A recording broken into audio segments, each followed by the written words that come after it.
A wideband alert pulsed through the metallic arteries of the warship Resolute Wind as it cruised through contested space. Lights shifted from calm blue to a focused amber that signaled immediate tactical readiness. The sudden shift caught the ship's engineering specialist, a human named Leon, in the middle of recalibrating a row of coolant regulators. He straightened, wiped alloy dust from his hands, and glanced toward the overhead display. A new assignment marker blinked beside his name. He read it, blinked again, and muttered under his breath. He had been reassigned to shared quarters. He tapped the prompt and saw the listed partner. It was an officer from the Lyrian domain. Her name was Riala. He sighed and turned to secure his tools. The atmosphere hummed with the low tension of approaching conflict as he made his way down the corridor toward the new living arrangement. Riala was already there when Leon arrived. She stood near the far wall, examining the minimal furnishings of the compartment.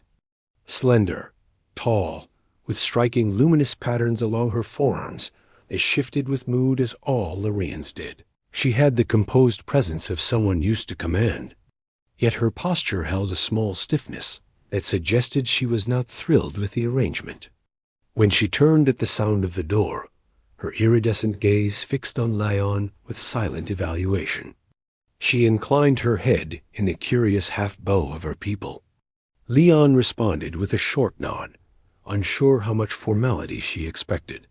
She stepped aside so he could enter. "This is not ideal," she said in a calm, even tone. "The reassignment algorithm is acting under emergency constraints." Leon placed his duffel on the lower bunk and kept his expression neutral. "I figure they need space for tactical staff near the command deck," he said.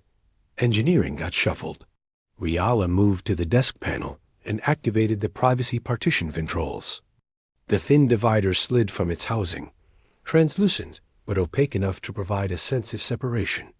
She examined it, nodded once, then looked back at Leon. "I trust you maintain order," she said. "I prefer efficiency." Leon shrugged. "I keep my tools sorted and my hours consistent."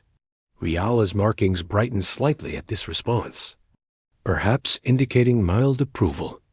She retrieved a small case from the upper bunk, opened it, and began aligning her equipment with careful precision. The alert level throughout the ship deepened as command relays crackled to life. The pair felt the subtle shift of energy flow through the deck, plating as weapons arrays primed. Leon clipped his ident band to the wall charger and prepared for another long cycle of engineering duty. Riala strapped in her data slate and tightened her uniform's utility jacket in one fluid motion. She paused, glanced at Leon, and then moved toward the door. "We must function efficiently despite this arrangement," she said. "I am expected at tactical briefings." "You are expected in the drive core." Leon nodded. "Then let's get to it." She stepped out, the door sliding closed behind her, leaving Leon alone for the moment. During the next several hours, the warship accelerated toward the contested sector. Human and Lyrian forces had formed an uneasy coalition to counter a threat rising from the outer systems. Reports described a collection of rogue machine fleets that moved with chilling coordination. Leon spent the time in the drive core, hands buried in thermal conduits and stabilization fields, working with his team to extract extra power without risk of overload. He moved with practiced familiarity, adjusting pulse regulators and bypassing aging junctions. He kept his thoughts steady. Still, he couldn't ignore the knowledge that he now shared living space with someone who came from a species known for striking grace and disarming presence. By the time he returned to the shared quarters, fatigue weighed heavily on his muscles. The door slid open, and he found Riala seated at the desk, reviewing tactical schematics. She looked up briefly as he entered. Her markings dimmed to a softer hue, which he hoped signaled neutrality rather than irritation. "Long cycle," he said quietly. She nodded once. "Enemy projections have shifted." The machine fleets are advancing faster than expected. Leon loosened his boots and sat on the lower bunk. Can we intercept before they reach the outposts? He asked. Riala tapped a sequence on her display. If the drive core maintains the current output, we will arrive in time to establish a defensive line. Leon leaned back against the bulkhead. Then I hope my team's work holds. Riala studied him for a moment. You take your responsibilities seriously, she said. He smirked. Engineering keeps the ship alive. She tilted her head. So does strategy. For a brief moment, the two shared a quiet acknowledgement of each other's role. The days that followed were marked by constant tension. The warship traveled through regions scarred by past conflicts. The corridors echoed with briefings, footfalls, and the distant thrum of the ship's heart. Leon's shifts were long. He crawled into narrow maintenance shafts, replaced cracked thermal locks, and endured a string of sudden red alerts. Each time, when he returned to the shared quarters, he found Riala engaged in steady tactical oversight. She spent hours analyzing battle formations, coordinating with command, and issuing updates to patrol units. Despite their different duties, they both moved through the compartment with increasing ease. They learned each other's rhythms. Leon discovered Riala rose early, often beginning her cycle by organizing her equipment with ritual-like precision. Riala noticed Leon worked best after his first cup of stimulant brew, often humming softly while reviewing system readouts. One cycle, after a particularly long shift, Leon found Riala seated on the bunk with a maintenance kit open beside her. She was holding one of the environmental regulators that lined the wall. She rotated, brows drawn with mild frustration. The airflow has been inconsistent, she said without preamble. Leon set his tools down and approached. Let me have a look. She handed it to him. He inspected the device, found a misaligned sensor plate, and adjusted it with practiced movements. Basic fix, he said. Riala exhaled, the markings along her arms shifting in a soft, almost relieved pattern. Gratitude, she said.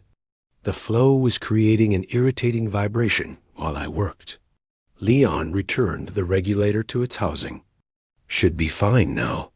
Riala regarded him with a calm, thoughtful expression. Your skill is appreciated, she said, though this arrangement remains unconventional. Leon chuckled. Unconventional seems like our entire mission. For the first time, her markings brightened with what he guessed was amusement. Their dynamic continued to adjust as the mission intensity increased.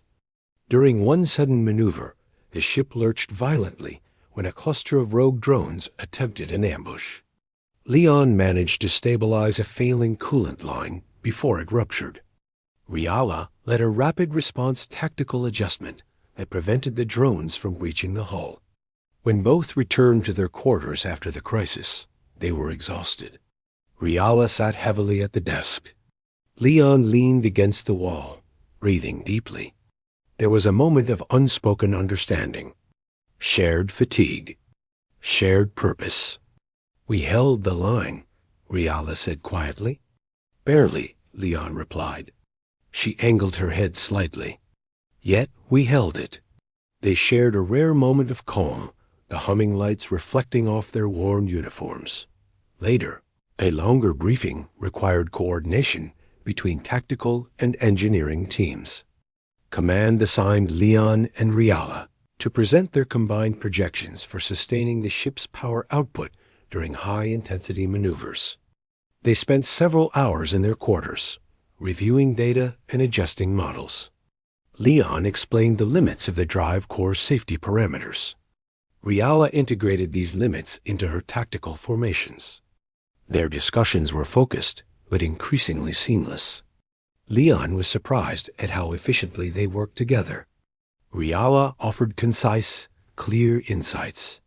He provided practical, grounded solutions. Occasional glances passed between them, not tense but acknowledging. They were learning to inhabit the same space without friction. One night, Before the decisive engagement, the warship dimmed to low-light mode. Leon returned late, shoulders heavy with strain. Riala sat near the viewport, watching distant stars shift beyond the reinforced glass. She turned as he arrived. Her markings were calm, steady. "We engaged the enemy formation at dawn cycle," she said. Leon nodded, dropping onto the bunk. "We're pushing the drive hard tomorrow. My team's ready?" Riala studied him for a moment before speaking. "I have not had to share quarters before," she said. "Lyrians value personal space highly." Leon tilted his head. "Humans do too, mostly." She seemed to consider that. "Yet this has not impeded our efficiency." Leon smiled slightly. "Glad I'm not that bad of a roommate." Her markings brightened. "You are acceptable." He laughed, and she looked briefly puzzled before recognizing the humor. The decisive engagement arrived like a storm. The machine fleet descended with ruthless precision. The warship's hull shook under the barrage. Leon worked nonstop in engineering, rerouting power and preventing catastrophic overload. Riala commanded tactical teams with unwavering clarity, directing counterstrikes that carved openings in the enemy formation. Hours passed in a blur of alarms and strategic calls. Eventually, through combined effort and relentless determination, the coalition forces broke the machine fleet's momentum. The threat retreated, disoriented, and diminished. The warship held position, battered but intact. When Leon finally returned to the shared quarters, he was drained. Riala arrived moments later. She looked EQ.